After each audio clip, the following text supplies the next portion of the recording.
बिस्मिल्लाहिर्रहमानिर्रहीम। नाज़रीन अस्सलाम वालेकुम। प्रोग्राम है रियासत और मैं हूँ यासिर रहमान। आज के पहले मौजू में हम ज़रा बात कर लेंगे। वज़ीर आज़म ने अपने हल्फ को उठाने के बाद फ़ौरी ही उन्होंने दूसरे दिन जो है वो गवादर का दौरा किया है। गवादर जो हालिया बारिशों से जो साउथ बलूचिस्तान का इलाका है, गवादर और उसके मुल्हिका इलाके वो बहुत ज़्यादा मुतासिर हुए हैं। वहाँ पे वज़ीर आज़म गए हैं। वज़ीर आज़म के साथ वज़ीर आला बलूचिस्तान जो है सरफराज भुगटी वो भी मौजूद थे और उनके साथ जो आला इंतज़ामिया हैं, NDMA के चेयरमैन वो भी मौजूद थे वहाँ पे। और उन्होंने वहाँ पे माली इमदाद और माली पैकेज का भी ऐलान किया है। माली पैकेज का ऐलान कुछ इस तरह से उन्होंने किया कि ज़ख्मियों को 5 लाख रुपए उन्होंने ऐलान किया कि दिए जाएंगे। जिनके घर जुज़वी तौर पर तबाह हुए हैं उनको 3 लाख रुपए अदा किए जाएंगे। जिनके घर मुकम्मल तौर पर तबाह हुए हैं 7.5 लाख रुपए अदा किए जाएंगे। खुराक की फराहमी का सिलसिला जो है वो घरों तक पहुँचाया जाएगा। इसी तरीके से खुराक के 7,000 बैग जो हैं वो आना शुरू हो जाएंगे और जो वफ़ात पा चुके हैं उनके लवाहिकीन के लिए 20 लाख रुपए इमदाद का भी उन्होंने ऐलान किया है। और ख़ास तौर पे जो रोज़गार की ज़राए हैं, जैसे कि 83 से ज़ायद कश्तियाँ वहाँ पे तबाह हुई हैं। गवादर जो है वो क्योंकि एक ऐसा इलाका है जहाँ पे मछेरों की तादाद वहाँ पे ज़्यादा है, एक विलेज भी है वहाँ पे, उनका गुज़र बसर जो है मछलियों के शिकार से होता है। तो 83 कश्तियाँ जो है वो तबाह हुई। तो उसके लिए वज़ीर आज़म ने कहा कि 40 करोड़ रुपए कैश वज़ीर आला आपको ख़ुद देंगे ताकि आप अपना ये जो सिलसिला है, अपनी इकनॉमिक एक्टिविटी है, इसको जारी रख सकें। अब वज़ीर आज़म ने इससे पहले यकीनन जब अपना हल्फ उठाने से पहले एक ख़िताब किया था कौमी असम्बली के अंदर, उस ख़िताब में उन्होंने सबसे ज़्यादा जिस बात को अहमियत दी थी वो पाकिस्तान की मईशत की बहाली के हवाले से क्या क्या इक़दाम किए जा सकते हैं उसको उन्होंने अहमियत दी थी। उन्होंने कहा कि रिस्ट्रक्चरिंग की ज़रूरत है, हमें वो कुछ करना पड़ेगा, सख्त फ़ैसले लेने पड़ेंगे, अनपॉपुलर फ़ैसले लेने पड़ेंगे जिससे पाकिस्तान को फ़ायदा होगा, लॉन्ग टर्म में फ़ायदा होगा। और पाकिस्तान के अंदर जो हम बार बार देखते हैं कि जो इशू बनता है, यार थोड़े अरसे के बाद सेकुलर डेट का मसला बनता है, यार थोड़े अरसे के बाद हम देखते हैं कि हमें जो फॉरेन एक्सचेंज रिजर्व्स की कमी का सामना होता है, हमें एक्सपोर्ट्स की कमी का सामना होता है, इंपोर्ट की ज़्यादती का सामना होता है, टैक्स टू GDP रेशियो जो है वो हमारा कम होता है। इस तमाम इशूज़ को उन्होंने एड्रेस किया है। और वज़ीर आज़म का जो दौरा गवादर है इसको भी अहमियत दी जा रही है। इस पर सबसे पहले मेहमानों से तारुफ़ करवा देते हैं। आज हमें ज्वाइन किया है स्टूडियोज़ में हमारा साथ दे रहे हैं अब्दुल्ला अहमद साहब और अब्दुल्ला मोहम्मद साहब हमें स्टूडियो में ज्वाइन कर रहे हैं।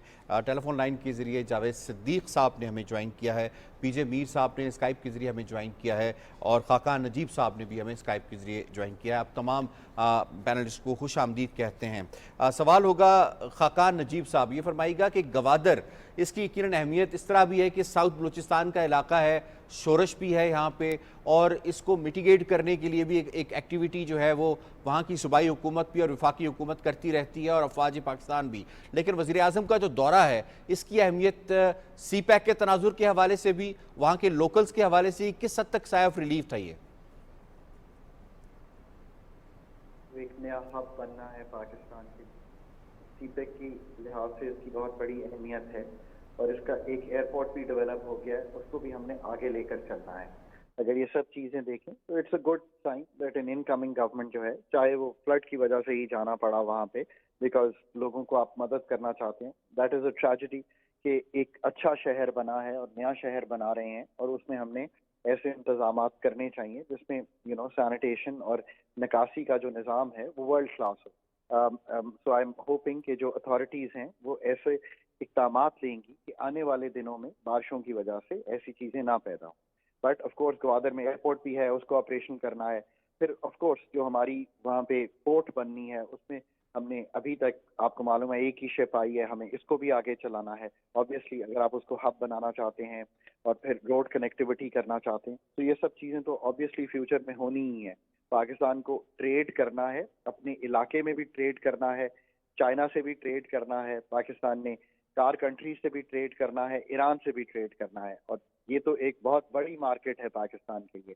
और पाकिस्तान की जो अगली बका है वो इसी में है कि पाकिस्तान ट्रेडेबल सेक्टर्स में काम करे, ताकि ट्रेडेबल सेक्टर्स जो हैं, जो हमने बिजली लगाई है, अब 30-35। जी ठीक पॉइंट आ गया आपका। अब्दुल्ला मोहम्मद साहब भी फरमाइएगा, गवादर का इलाका हमने देखा कुछ अर्सा पहले यहाँ पे एहतजाज भी हुआ है, वज़ीर आज़म का पहला दौरा, उसी जगह का इंतखाब करना, इसकी अहमियत, और ये क्या बताता है कि किस कदर वज़ीर-ए-आज़म गवादर उसके लोगों को अहमियत देते हैं और बलूचिस्तान को अहमियत देते हैं?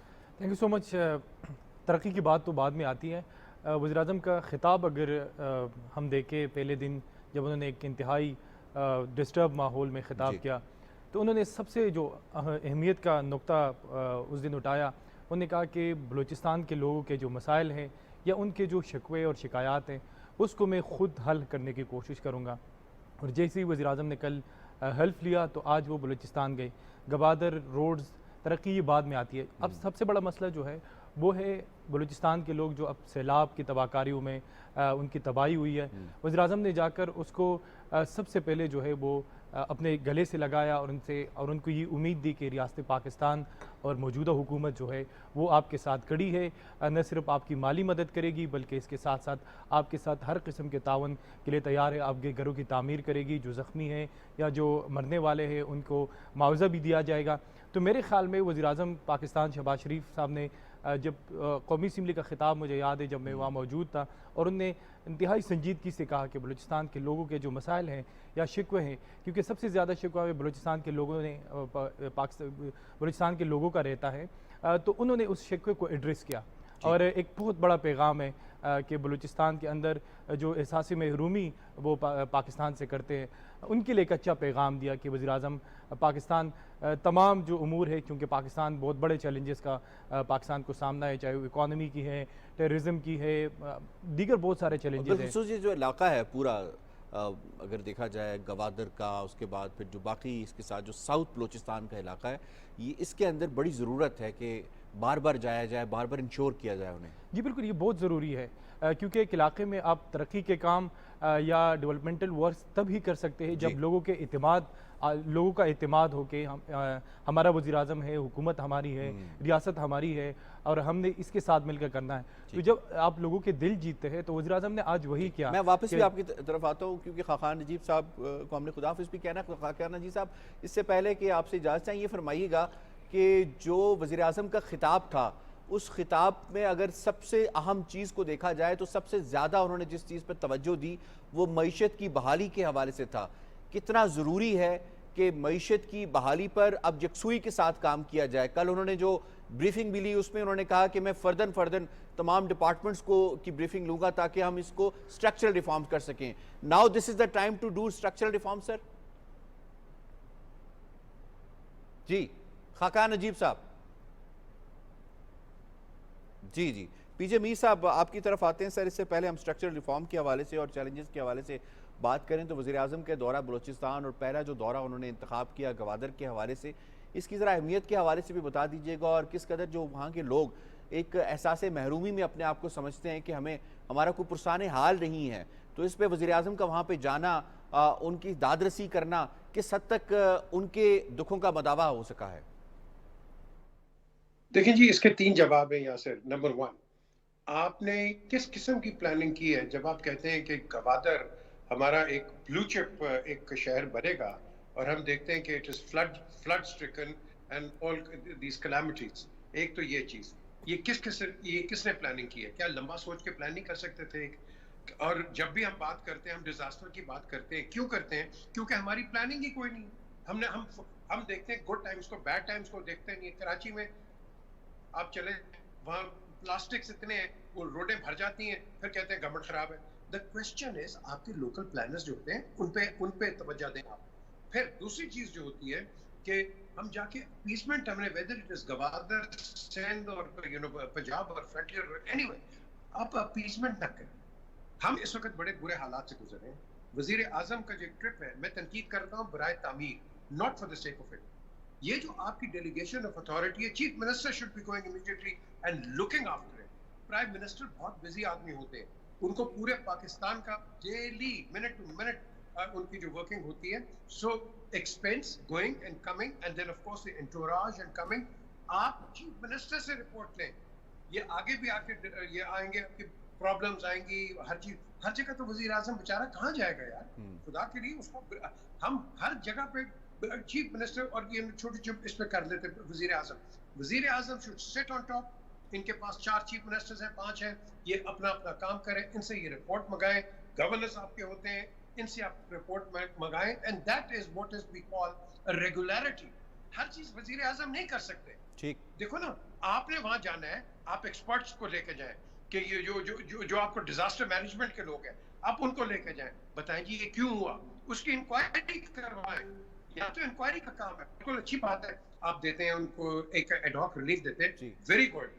क्योंकि लेकिन पीजीपी साहब आप इस चीज को तो अप्रिशिएट करेंगे कि अभी कैबिनेट भी फॉर्म नहीं हुई, और अगर कैबिनेट फॉर्म नहीं हुई उसके बावजूद वजीर आजम ने अपने सेकंड डे यानी कल उन्हें हल्फ उठाया, आज जो है वो गवादर पहुंच गए, वहाँ के लोगों को देयर एंड देन उनका जो इशू है उसको रिजॉल्व किया, माली मावनत के हवाले से ऑर्डर्स दिए, वज़ीर आला को बताया कि आपने 40 करोड़ रुपए इनको अदा करने।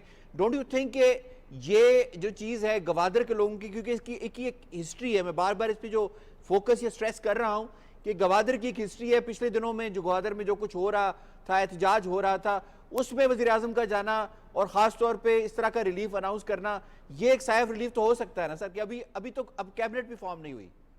देखें, शहबाज शरीफ, I know him a lot more than a lot of people, even before politics. ये एक he's a very kind man, and I know him personally. He's a very very kind man, और इनके अंदर गरीबों का बहुत वो दुख होता है, और मैंने देखा है उन्होंने कैसे कैसे काम किए, और ये जाना ये एक अच्छी बात है। लेकिन आप सारा बर्डन जो है आप एक आदमी पे नहीं डालते हो, क्योंकि हमने इस मुल्क को चलाना है। हमारी प्लानिंग ये फॉल्ट लाइंस ही हो रही है ना यासिर, जो मर्जी टेलीविजन ले लो, हम अपने पॉलिटिकल फेलियर्स और फॉल्ट लाइंस को डिस्कस करें, हम प्रोग्रेस को नहीं करते हैं। कोई अच्छे काम हमने बड़े किए वो नहीं हम करते, हम गलतियां ये फलाना फलाना, इसको छोड़ो।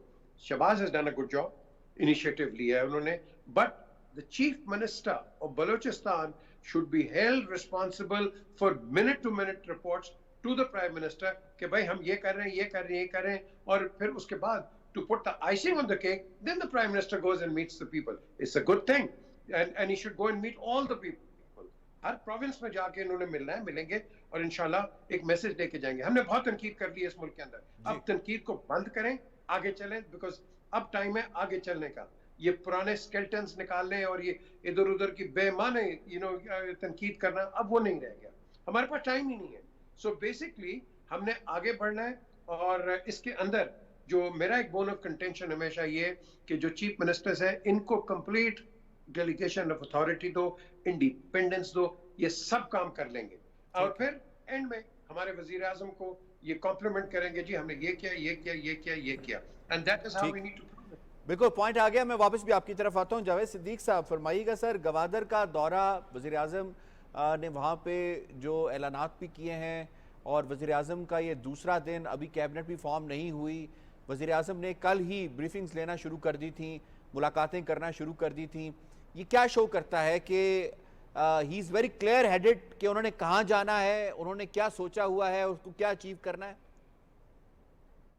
जी, मैं समझता हूँ कि ये हमें इसकी तारीफ करनी चाहिए, इसलिए कि गवादर बलूचिस्तान का हिस्सा है, it is a very important place, और इसके साथ हमारा फ्यूचर वाबस्ता है। तजारत के हवाले से इसकी बड़ी स्ट्रेटेजिक अहमियत है गवादर की, और आपने और हमने देखा कि कुछ अरसे से गवादर में एहतजाज भी चलता रहा, सड़कें बंद होती रहीं और बहुत कुछ होता रहा, शोर शराबा। तो अब ये सैलाब आ गया और उससे लोग मुतासर हुए। तो मैं समझता हूँ कि प्राइम मिनिस्टर ने बिल्कुल सही फैसला किया कि वहाँ जाके लोगों को तसल्ली देना, रिलीफ प्रोवाइड करना, जैसे आपने अपने इब्तदाइये में बताया कि उन्होंने कॉम्पनसेशन अनाउंस की है, नकद भी देंगे और दूसरा साजो सामान जो है वो फराहम करेंगे। बलूचिस्तान को अगर आप वसी तनाजर में देखें तो Balochistan needs a healing touch, एक ऐसे मरहम रखने की जरूरत है बलूचिस्तान के लोगों के जख्म के ऊपर, और वो शिकवे शिकायतें होती रही हैं। आपको पता है कि वहाँ की नेशनलिस्ट पार्टीज जो हैं वो बहुत शोर शराबा करती हैं कि जो बलूचिस्तान को इग्नोर किया जा रहा है, उसको नज़रअंदाज किया जाता है और हमारे राइट्स नहीं दिए जाते वगैरह वगैरह। बैरून मुल्क से कुछ पाकिस्तान दुश्मन ताकतें भी इस चीज़ को हवा देती हैं, और वहाँ पे एक मिलिटेंसी का और इंसर्जेंसी का भी एलिमेंट मौजूद है। तो इन सब चीज़ों के तनाज़र में प्राइम मिनिस्टर ने बिल्कुल सही किया कि अगर बलूचिस्तान को प्रायोरिटी न दी और अगर उसकी तवज्जो न दी गई और उनके उन मसाइल को जो बड़े सुलगते मसाइल हैं उनको हल न किया गया, तो इसको फिर इस सूरत हाल को एक्सप्लॉइट किया जा सकता है पाकिस्तान के खिलाफ। तो मैं समझता हूँ कि बहुत ही अच्छा उन्होंने बर वक्त इक़दाम किया है, लेकिन मजीद बहुत कुछ करने की जरूरत है। बलूचिस्तान में जो नौजवान है उनको गुमराह किया जाता है, उनके बारे में तरह तरह की उनको ऐसी थ्योरीज दी जाती हैं और एक नफरत पैदा करने की कोशिश की जाती है। तो मैं समझता हूँ कि मौजूदा हुकूमत को, वफाकी और सूबाई हुकूमत को ये मौका है कि वो साबित करें कि बलूचिस्तान इनका प्राइमरी कंसर्न है। बलूचिस्तान को वो तमाम सूबों के मुकाबले में ज्यादा अहमियत देते हैं। बलूचिस्तान की बड़ी स्ट्रेटेजिक अहमियत है तजारत के एतबार से, और ईरान के साथ हमारा इसका बॉर्डर जुड़ता है। ईरान के साथ हमने तजारत शुरू की हुई है और कई पॉइंट्स बनाए हैं बॉर्डर के ऊपर, तजारती शहर पॉइंट्स बना दिए हैं। तो मैं समझता हूँ कि ये एक बड़ी अहमियत का आमिल सूबा है और इस पर तवज्जो देनी चाहिए, और ख़ास तौर पर जो ये वक्तन फ़क्तन यहाँ पर एहतजाज की जो सियासत होती है उसको निपटने की भी बहुत सख्त जरूरत है। पॉइंट आ गया, आप साथ ही रहिएगा, मैं इसमें आपको शामिल करूंगा। अब्दुल्ला मोहम्मद साहब भी फरमाइएगा, चैलेंजेस पे अगर हम आ जाए, मौजूदा हुकूमत को सबसे बड़े चैलेंजेस अगर आप उसको रैंकिंग करें तो उसका सबसे बड़ा चैलेंज क्या नज़र आता है? देखो, मेरे ख्याल में जिस तरह जितना मैंने गवर्नेंस के मॉडल्स को पढ़ा है, बुनियादी तौर पर जो इस वक्त सबसे बड़ा चैलेंज है वो तो है पॉलिटिकल इंस्टेबिलिटी। और पॉलिटिकल इंस्टेबिलिटी को जब तक आप सियासी इस्तेहकाम को नहीं लाएंगे, ना आप इकॉनमी को कवर कर सकते हैं, ना आप क्लाइमेट के मसले को एड्रेस कर सकते हैं, ना आप तरक्याती काम कर सकते हैं। तो सबसे बड़ा मसला ये है कि आप तमाम सियासी जमातों के साथ मिलकर पहले पॉलिटिकल इंस्टेबिलिटी ले आए कि पाकिस्तान इस वक्त एक बहुत सारे चैलेंजेस में फंसा हुआ है। और जब तक, क्योंकि 2018 से 2023 का जो टेनेवर था वो हमने इसी वजह से सेक्रीफाइस किया कि मुल्क में इस्तेहकाम नहीं था, सियासी इस्तेहकाम। तो सबसे पहले जो है ना वो सियासी इस्तेहकाम की तरफ हमने जाना है। और उसके बाद जो सबसे बड़ा मसला है, कोई भी दुनिया का मुल्क जो है वो एक स्ट्रॉन्ग इकॉनमी के बगैर नहीं चल सकता। तो पाकिस्तान की इकॉनमी इस वक्त टर्माइल में है और इस इकॉनमी को निकालने के लिए जो है वो आपको सख्त से सख्त इनिशिएटिव लेने पड़ेंगे। तीसरा जो बड़ा मसला है, अगर आप इन्वेस्टमेंट की बात करते हैं कि मुल्क में इन्वेस्टमेंट आएगी और सरमायाकार आएंगे, उसके लिए ज़रूरी है कि आपके पास एक पॉलिटिकल स्टेबिलिटी हो। दूसरा ये है कि आपके मुल्क में टेररिज्म के इवेंट्स ना हो। तो गुज़िश्ता अगर आप 2023 के आदाद शुमार देखें तो पाकिस्तान में कोई 10 साल बाद इतने ज़्यादा तादाद में टेररिस्ट अटैक हुए हैं और धमाके हुए हैं। उसके तो सबसे सबसे पहले मंजर है और सब उसकी वजह फॉलोअप काबल मोस्टली है कि वहाँ पे हुकूमत काबल भी है, फिर उसके बाद 40,000 लोगों को यहाँ पे लाके आबाद जी बिल्कुल, वो एक डिजास्टर था पाकिस्तान के लिए कि आपने तमाम पॉलिटिकल लीडरशिप को नहीं लिया, आपने टेररिज्म के एक्सपर्ट्स को नहीं लिया, आपने पसीपर्दा एक डील की और आपने 7,000 से 8,000 लोग जो ऑफिशियल फिगर हैं वो आपने पाकिस्तान में एडजस्ट किए और फिर अब वो पूरे पाकिस्तान में दंदनाते फिर रहे। तो ये एक दूसरा बड़ा चैलेंज है और इसके लिए भी आपको पॉलिटिकल कंसेंसस की जरूरत है। तीसरा मसला जिसका हम शिकार है अब मार्च के महीने में पूरे पाकिस्तान में अब बर्फबारी देखे, तो ये क्लाइमेट चेंज बहुत बड़ा एक मसला है। और ये गवादर में जो कुछ हुआ ये भी उसी का शख्स है। जी बिल्कुल, क्लाइमेट चेंज। तो जो आपने बात की वो बहुत अहम है कि गवर्नेंस के मॉडल ऐसे नहीं होते कि वज़ीर आज़म खुद जाता है। आपने जो पीडे में है उनके 2 साल रिपोर्ट दे के 1 साल रिपोर्ट दे के कि प्रोविंशियल डिजास्टर मैनेजमेंट अथॉरिटी ने अब तक क्या किया, जिन्होंने गवादर के हवाले से कि वहाँ पे इतना सैलाब आया, किसकी नाकामी है। तो इसी पे अगर आप इदारों को अकाउंटेबल बनाएंगे, पूरी दुनिया में यही प्रैक्टिस है, पूरी दुनिया में गवर्नेंस का यही मॉडल है। आप कह रहे हैं स्ट्रक्चरिंग की जरूरत है। जी बिल्कुल। पीजे मीर साहब, जरा अगर हम आ जाएं चैलेंजेस के हवाले से, तो इन्होंने कहा कि सियासी चैलेंज जो है वो सबसे बड़ा नजर आता है। तो वज़ीर आज़म ने तो अपनी स्पीच में मुफाहमत की बात की थी, तो क्या अपोजिशन जो है सुन्नी इत्तेहाद काउंसिल मुफाहमत की तरफ आएगी? उसके बाद क्या मिसाक मईशत होता नजर आएगा या फिर वही हम रिपीट टेलीकास्ट देखेंगे 2018 से 23 वाली? अगर तो इन्हें पॉलिटिक्स करनी है डिसरप्शन की तो फिर कुछ नहीं होगा।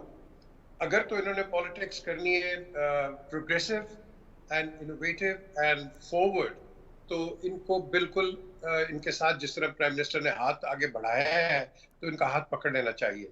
याद रखें, जो गवर्नमेंट होती है ऑपोजिशन, वो गवर्नमेंट इन वेटिंग होती है, और गवर्नमेंट इन वेटिंग जब ये गवर्नमेंट में आ जाते हैं और इनके हाथ में कुछ नहीं होता, तो जैसे आपने कहा है फिर ये पिछलों को ब्लेम करते रहेंगे।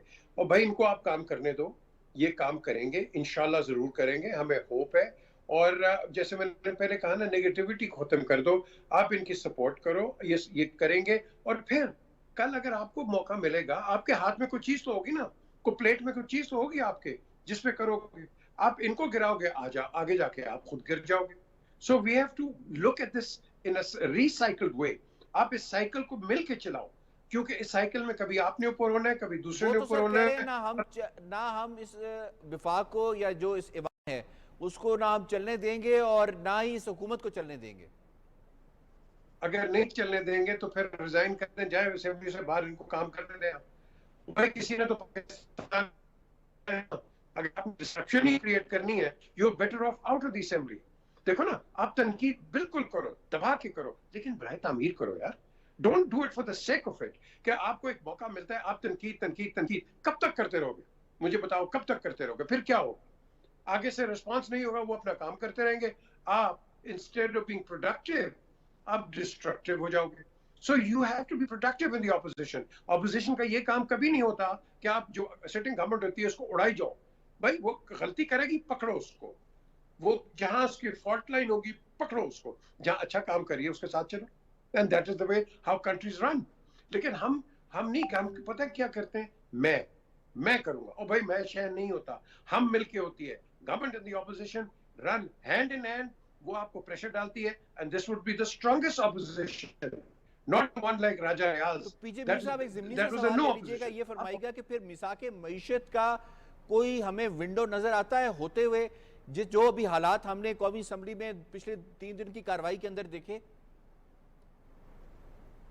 यासर, एक तो लफ्ज ये जो कहते हैं ना, मिसाक मईशत, there is no such thing as that. अच्छा, आप करते हैं इकोनॉमिक रिफॉर्म्स, ठीक। That is the real word. Real हम चार्टर असल में क्रिटिसिज्म भी तो वहीं पे आता है ना सर। प्राइवेटाइजेशन पे जाएंगे तो फिर पहले भी इन्होंने माजरत के साथ पहले भी जो है मुस्लिम लीग नून की हुकूमत ने जब प्राइवेटाइजेशन की बात की तो उस वक्त भी एहतजाज हुआ, उसके बाद बात की उस वक्त भी एहतजाज हुआ। तो इसलिए वो कह रहे हैं कि पहले आप एक कंसेंसस डेवलप कर लें, बाद में आप इकोनॉमिक रिफॉर्म पे जाएं, ताकि कोई आपको अदालतों में ना घसीटे। बिल्कुल सही बात है, एब्सोल्युटली करेक्ट। आप बिल्कुल economic reforms with consensus and with the cooperation and advice आप उसमें करते हो। देखो ना, मैं तो बजट का भी कहता हूँ, आप बजट पहले तैयार कर लेते हो, और भाई बजट के अंदर बिजनेसमैन से पूछो ना, जो हमारे पाकिस्तान के बिजनेसमैन है, टॉप बिजनेसमैन, उनकी एडवाइस लें। आप उनकी एडवाइस लेंगे, फिर आप अपने जो इकोनॉमिक कंसल्टेंट्स हैं उनके पास जाएंगे कि ग्राउंड रियलिटी क्या है, and then you present the budget, and then उसके बाद आप उसमें बेशक डिबेट भी आप कर लो। तो ये जो चीजें होती है, इकोनॉमिक रिफॉर्म्स बहुत जरूरी हैं। हम करते हैं, वो कहते हैं ना, spur of the moment decision, adopt decisions के। अब आपके पास वो टाइम ही नहीं है कि आप इस तरह का रिस्क लें। बिल्कुल इकोनॉमिस्ट को बिठाओ, इकोनॉमिक रिफॉर्म्स, अभी कमेटियां तश्कील कर दो यार, अभी बनाओ, एंड गुड पीपल, आप दूसरी पार्टी से लो, इट डजंट मैटर कि आप ही करेंगे, बाकी से भी आप कंसल्ट करें अक्रॉस द फील्ड एंड सी कि what is the best thing for the state. हमने तो पाकिस्तान को देखना है, ये पार्टियां आएंगी, कोई नई बनेगी, पुरानी हो जाएगी, फलाना, ये चलती रहेगा। हमने अपने नेशन को, अपने मुल्क को देखना है कि हम इस मुल्क को कैसे आगे लेके चले। लेकिन ये उसी वक्त होगा जब एक दूसरे से टॉलरेंस दिखाएंगे। वजीर आजम स्पीच कर रहे हैं, वो शोर कर रहे हैं, ओ भाई आपके शोर से क्या फायदा, मुझे बता दो। आप सुन तो लो वो क्या कह रहे हैं, सुन तो लो, थोड़ा सा टाइम निकाल लो, बिल्कुल बराए जो मर्जी करो, तनकीद करो, but show to the world.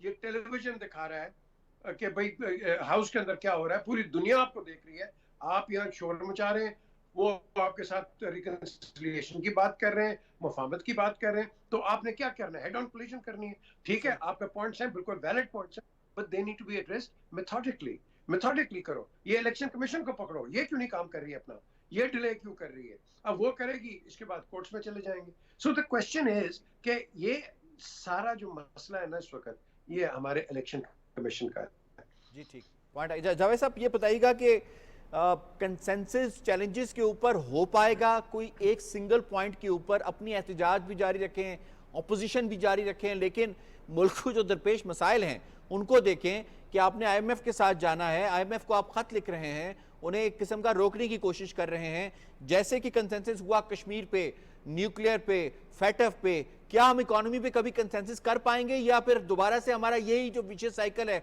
ये इसी में हम रहेंगे? ये जो विशेष साइकिल है इसको ब्रेक करना पड़ेगा। मैं समझता हूँ कि प्राइम मिनिस्टर ने जो मिसाक मईशत और फिर मिसाक मफाहमत, वो बहुत ही बर वक्त उन्होंने उनको एक क्या कहते हैं ऑलिव ब्रांच या जैतून की शाख उनको देने की कोशिश की है कि आए लड़ाई झगड़ा खत्म करते हैं और मिल बैठकर मसले का हल तलाश करते हैं। तो जो उन्होंने ये ऑफर की है मफाहमत की, ये वसी तर एक मामला है और इसमें जो अपोजिशन है उसको आगे बढ़कर इस मफाहमत वाले हाथ को थाम लेना चाहिए। ये ठीक है, उनका गुस्सा भी है इलेक्शंस के हवाले से, उनके एतराज़ात हैं, रिजर्वेशंस हैं और वो समझते हैं कि उनके साथ फेयर डील नहीं हुई, लेकिन उसके लिए फोरम्स मौजूद हैं, कोर्ट्स भी हैं, इलेक्शन ट्रिब्यूनल है, इलेक्शन कमीशन है, उनकी तरफ रजू करें, लेकिन सियासी अमल को चलने दें।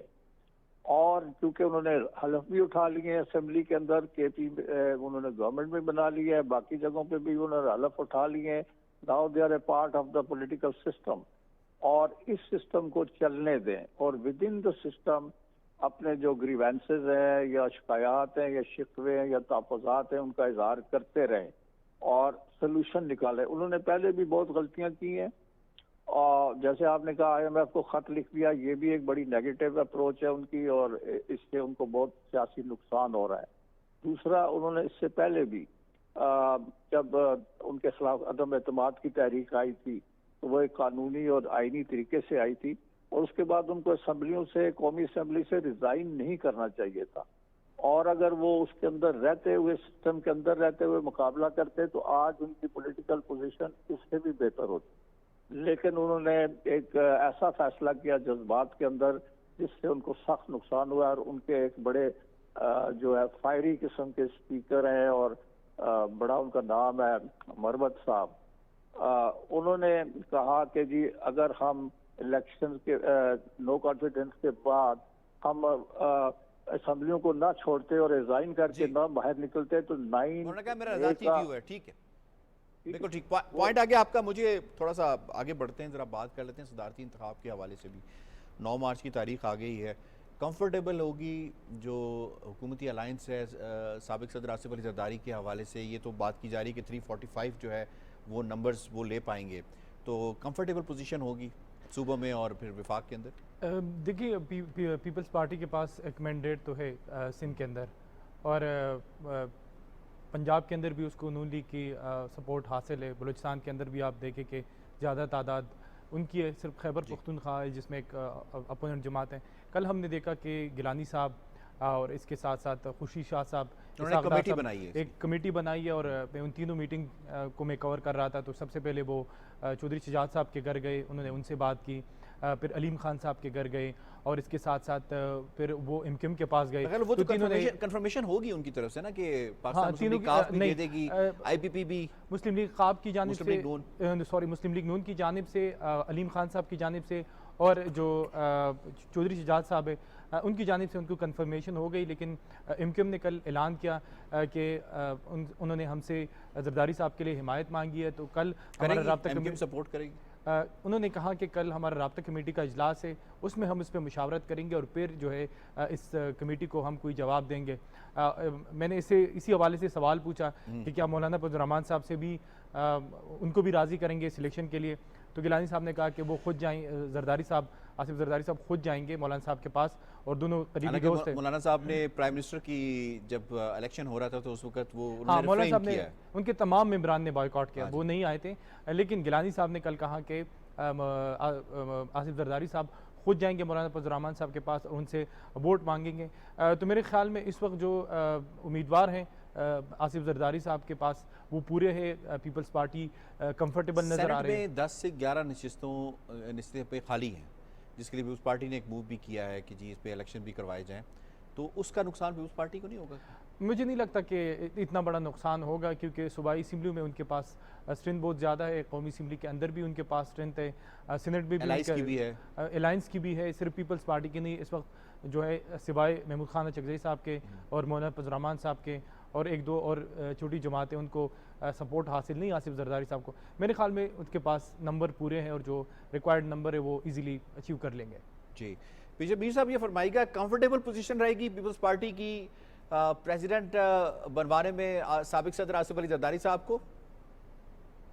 बिल्कुल रहेगी। आई थिंक ये बहुत एक उन्होंने बड़ी पॉलिटिकल मूव की है, जिस तरह उन्होंने पिछले पीडीएम में किया था। ये पीडीएम का हिस्सा नहीं थे, लेकिन अलायंस इन्होंने की है और इन्होंने वो मिनिस्ट्रीज दी थी कि जहां इन पे कोई डायरेक्ट तनकीद ना हो। तो आज भी यही चीज वो कहते हैं कि हम गवर्नमेंट पे नहीं आएंगे, हम आपके साथ जरूर है। तो अच्छी बात है, ठीक है। एटलीस्ट देखो ना, जो मर्जी आप कह लो, पीएमएल-एन और पीपीपी ये आर्च राइवल्स हैं।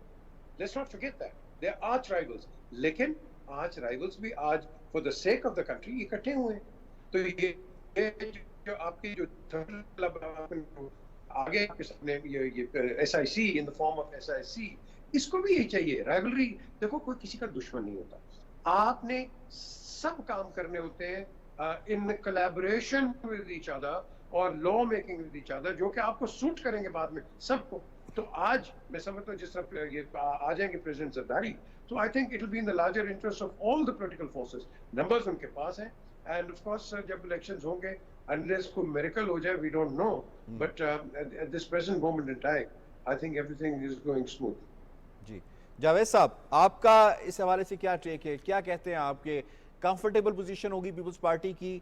मौलाना साहब क्या हाथ मिला लेंगे? क्योंकि उन्होंने प्राइम मिनिस्टर के इलेक्शन के वक्त जो है वो तो रिफ्रेन किया है, वो गए ही नहीं है, उनके लोग जो है गैर हाजिर रहे। तो क्या अभी सदारती इंतखाब के अंदर वो वोट मिल सकेंगे उनको, मौलाना की तरफ से भी और एमकेएम की तरफ से? जरदारी साहब एक बड़ी महारत का मुजाहरा करते रहे, सियासी एतबार से बड़े माहिर हैं, मिजाज को समझते हैं और उनकी जो गुफ्तगू का अंदाजा बड़ा चार्मिंग होता है।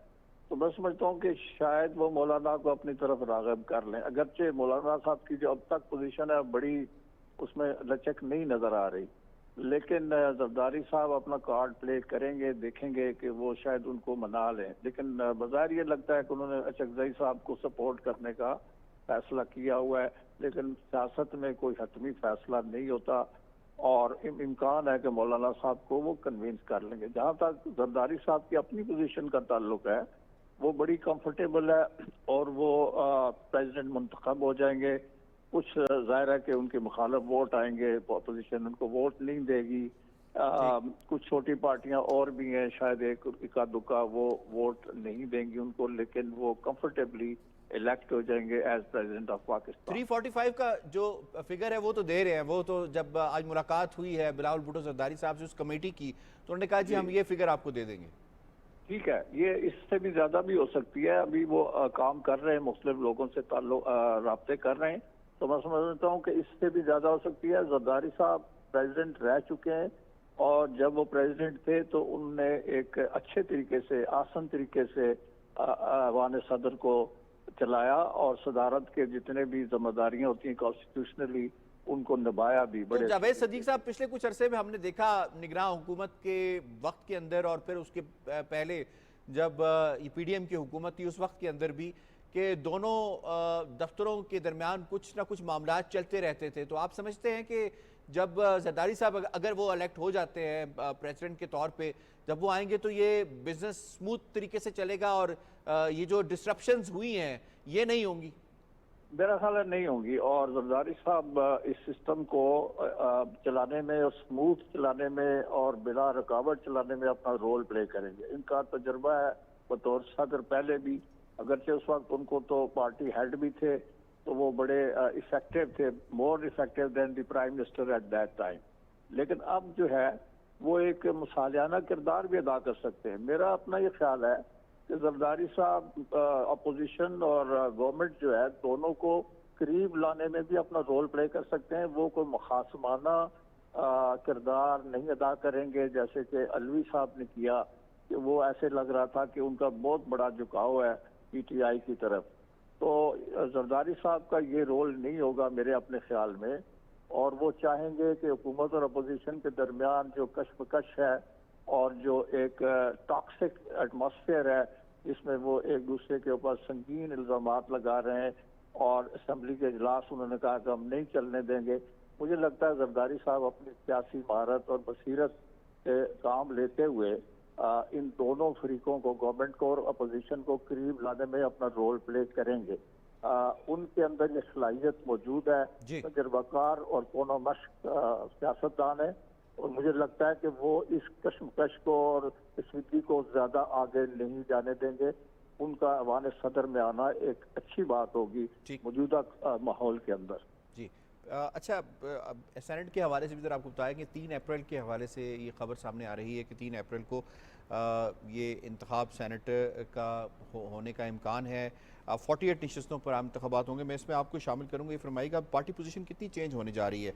52 टोटल थे, फाटा यानी 25वीं आईनी तरमीम के बाद अब ये 48 हो जाएंगे, तो पार्टी पोजीशन कितनी चेंज हो सकती है जो भी मामलात इलेक्शंस के हुए हैं उस हिसाब से? देखो, जो सुन्नी इत्तेहाद कौंसिल है उनको तो मखसूस नशिस्तें नहीं मिली, उसका नुकसान होगा उन्हें, उसका नुकसान होगा सूबाई असम्बली की सतह पे भी होगा, क्योंकि खैबर पख्तूनख्वा में एक नंबर है जिसकी बुनियाद पे एक सेनेटर बनता है, तो वहाँ से सुन्नी इत्तेहाद कौंसिल के तकरीबन एक सेनेटर जो है वो कम हो जाएगा। इसके साथ साथ उसका असर जो है वो विफाक पे भी होगा, क्योंकि 2 मुशाहिद हुसैन सैयद साहब और असद जुनैद पंजाब में भी होगा, पंजाब में भी होगा, तो इसका असर तो होगा। मेरे ख्याल में इस वक्त जो नंबर है वो तो नून लीग के पास है। MPS के पंजाब लीड करेगी सेनेट में।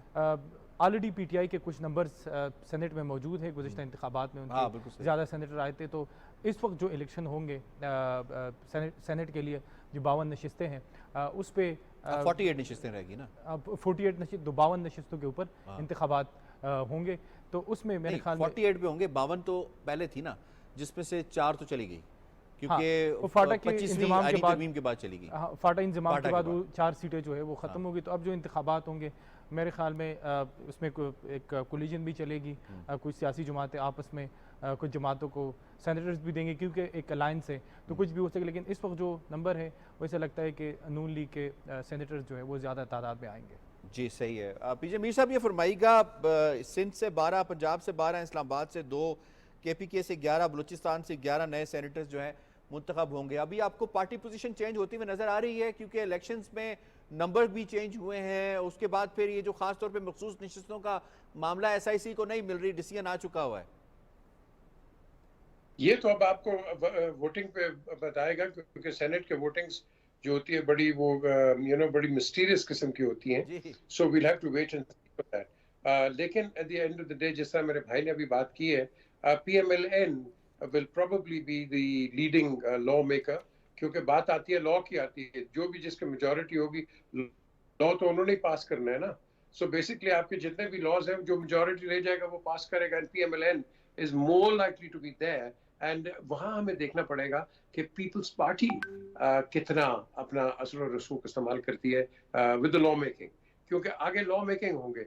आपका नेशनल असेंबली भी PMLN के पास है, आपकी जो आप कह लो कि जो सेनेट है वो भी उसके पास है। So what kind of laws आगे निकलेंगे, एमिनेट होंगे, that is the key question कि क्या ये पीपल फ्रेंडली लॉज हैं, क्या ये सूट देमसेल्व्स लॉज हैं, या एक नेशनल इंटरेस्ट के लॉज हैं। सो इसके अंदर भी हमें लॉज की रिफॉर्म्स काफी चाहिए, and of course there are lot of reforms, economic reforms भी इधर से आई एम श्योर कि इस पे ये काम लोग करेंगे।